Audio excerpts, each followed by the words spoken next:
Welcome back po sa aking munting channel, Mr. Ukol. Nandito na naman po ang inyong lingkod para magbigay ng tips at giya para po sa araw ng Biyernes, August 22, 2025. Meron tayong 7 karera ulit. Alas 5 ulit ang start ng karera. Alas 5 ng hapon. Kaya maghinay-hinay po tayo. Shoutout po Boss RB Borja, Boss Chris Garcia sa tropang Dihadista GC namin, sila Admin Bong, Brian Sarangay, Arlan Angeles, yan, sila Joey, Boss Joey, shoutout sa inyong lahat dyan. Kaya ingat-ingat kayo. Celestino Abejo, June Foss, Bobby Salsos, yan mga masugid natin taga-subaybay. Maraming salamat sa inyong lahat. Kaya start na tayo.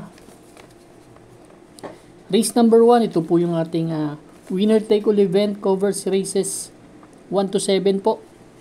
17 to 41 split na grupo. First choice ko po, entry number 4 na si Malibu Princess. Actually, mataas ang grupo nito Malibu Princess May 114.2 naman din yan. Nung tumersero yan kila Super Tatiana last July 9.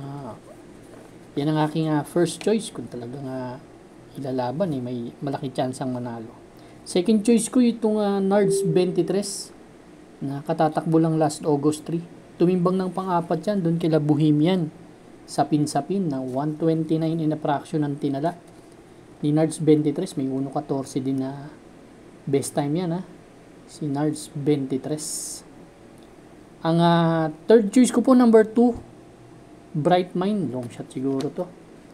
Ito magaganda na kasi kinikilos nitong kabayo na to, kaya gusto ko yung post position, kaya gusto ko rin siyang kunin. Yan ang aking third choice. Kung may mga kursunada kayo, dahil mahirap talaga itong karera ng Biyernes, no? Start pa lang na winner take all, pinahirapan na tayo. Race number 1, ang first choice, entry number 4, Malibu Princess. Second choice po, number 7, Nards 23. Third choice po, number 2, Bright Mind. Good luck po. Race number 2 na po tayo, bayang karerista. Ito naman po yung ating Pick 6 event, covers races 2 to 7. Distansya po 1,200 meters. 17 to 41 split naman ng grupo na to. 5:30 ang start ng race number 2, ating Pick 6. Ang gusto ko ditong first choice, yung number 5 na si One for the Road. Si One for the Road, last August 15 lang ang katatakbo lang dito. Pang-apat dumating kila Private Dining, Sinag. Tala lang ng 1.17 pero may 115 in fraction din yan sa 1,200 meters. Tingin ko nalucha lang ito nakaraan Kung di nalucha, malaki chance sana manalo. Pero ito, pag hindi siya nalucha dito, malaking chance ang manalo dito. Second choice ko, nakikita kong nakasunod lang din sa kanya sa largahan, tong Baling Rikit. Ito naman si Baling Rikit last August 8. Tumimbang to kila Maistar. Pang-apat, 116 ang tinala. Same rider ang sasakay. Then August 1 po. Segundo yan kay bumabaga, 116.2. Halos dun lang din nag-average yung tempo niya sa 1,200 meters. Pero may best time po na 115.8 yan. Race number 2 po, ang first choice, entry number 5, One for the Road. Second choice po, number 7, Baling Rikit. Good luck po. Race number 3 na po tayo, bayang karista. Pick 5 event, covers races 3 to 7. 8 kalahok meron tayo dito. Distansya 1,200 meters. 17 to 41 split na grupo. Dito naman nakikita ko parang solo area kasi si Gold and Silver. Gustong gusto ko to si Gold and Silver sa laban na to. Huling takbo nito yata last August 8. Pang-anim dumating kila Santa Maria, 116.4. Kila King Hans. Pero may best time yan last July 26. Segundo po yan kay Golden Petita. Nagtala po ng 114.8 yan. Ito kung makaka solo area talaga, malaki chance ang manalo. May mga kursunada kayo, dagdag lang po tayo. Pero ako sosolohin ko po ito. Entry number 4, Golden Silver. Good luck po. Race number 4 na po tayo, Bayang Karerista. Pick 4 event covers races 4 to 7. Another 8 entries, another 1,200 meters distance. This time, 42 to 56 split naman na grupo. Ang first choice ko po, bagong baba sa laban, ito nga Cats in the Cradle. Last August 2, tumakbo to kay Blackjack Club Habana. Nagtala lang ng 128, medyo mataas ang grupong tinatakbuhan. Pero may best time na 1.13 yan ha. Nung tinalo niyan si Service Deluxe. Taas ang grupo. Ang second choice ko po, nakita ko. Ito, pa-aumento to. Gusto ko rin to, number 5. Si Bad Boy MJ. Si Bad Boy MJ last August 13 lang nanalo yan. Si Bishop Blue ang tinalo. 1.14. Pero may best time na 1.12 po yan ha. 1.12 last July 4 kung makikita nyo. Ganda ng prueba niyan. Gamay ni Patty. Parang sakto sa kanya yung distansya isang bigla. Yan ang aking second choice. Siguro magbibigay akong third choice dahil mahirap nga yung karera. Number 1, si Money for Gabriel. Ito medyo hindi lang maganda ang tinakbo, sinalida nakaraan. Last August 15, segundo lang to kay Rainy Days, nagtala ng 1.14 pero may 113.2 rin na tempo yan nung nanalo yan last July 4. Yeah, race number 4 ang first choice ko, entry number 2, Cats in the Cradle. Second choice number 5, Bad Boy MJ. Third choice po number 2, number 1, Money for Gabriel. Good luck po. Race number 5 na po tayo, Bayang Karerista.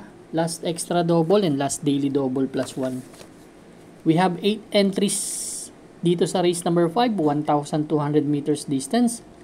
42 to 56 ulit itong grupo na to, medyo mataas. Ang first choice galing sa panalo, Hinebra. Si Hinebra, nanalo to last August 6. Si Grand Majesty ang tinalo nito, may nagtala ng 113.6. Pwede pa mag-komento tong kabayo na to. Kung hindi nila habulin to dito, talagang tatapusin sila nito. Ang second choice ko dito yung number 5. Si Queen Gabi. Sa kay ni Patty Dilemma. Magaling ni kay Patty to. Last August 8. Segundo naman to kay Polite Bell. 113 din ang tinala nito. 113.6.